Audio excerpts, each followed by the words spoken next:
So I don't really think I'm the only one that's out here looking at Spider-Man Far From Home as a sort of epilogue and of course a build-up to the next chapter of the MCU. It's an epilogue for what happens in Endgame, and of course it's got a lot it's got to take onto its shoulders, particularly that it is our first look into this new world for the Marvel Cinematic Universe. So let's talk about how it's actually going to directly tie in to what happens in Endgame and build up upon that.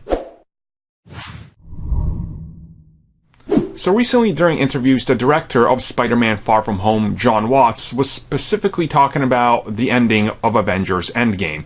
Talking about the fact that there is that time jump, that there is going to be that huge plot hole, as people put it, which of course is why certain people did age, why certain people didn't age, being dead and being brought back, the 5 years and all that. And he directly wanted to address this, but he told us we have to wait for the film.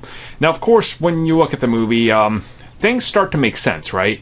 Peter Parker and his classmates, they have to go to the grade they were in. They can't just skip 5 years ahead because they didn't go through those grades.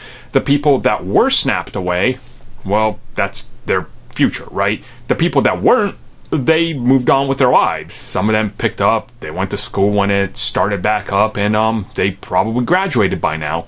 So Jon Watts said that if you look at Endgame, and then you look at Far From Home, this is sort of a direct sequel to that in more sense than one, because it's going to deal with the ramifications of what happens in Endgame, particularly with what type of toll this takes on society, how the Earth is dealing with it, how it's going past what happened, and how they've moved on, how they're gonna kind of, accept what happened and accept the next chapter of their lives.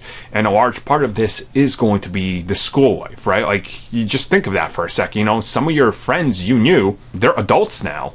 And you're here, you're going back to school, but things are different. All these students that may or may not have died, it's all over the place. So realistically, you can kind of see how they're building up upon that in the film and what direction they want to take it in and how personal it's going to get.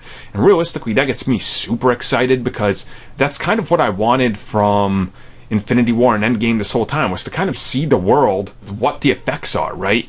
And finally, we're going to step into that world with Far From Home, knowing that there was a cause and effect of what happened. And to me, that's kind of great because I love to see that human element of it. Like, how did you emotionally move along with this and what did it do to your psyche? That's kind of awesome.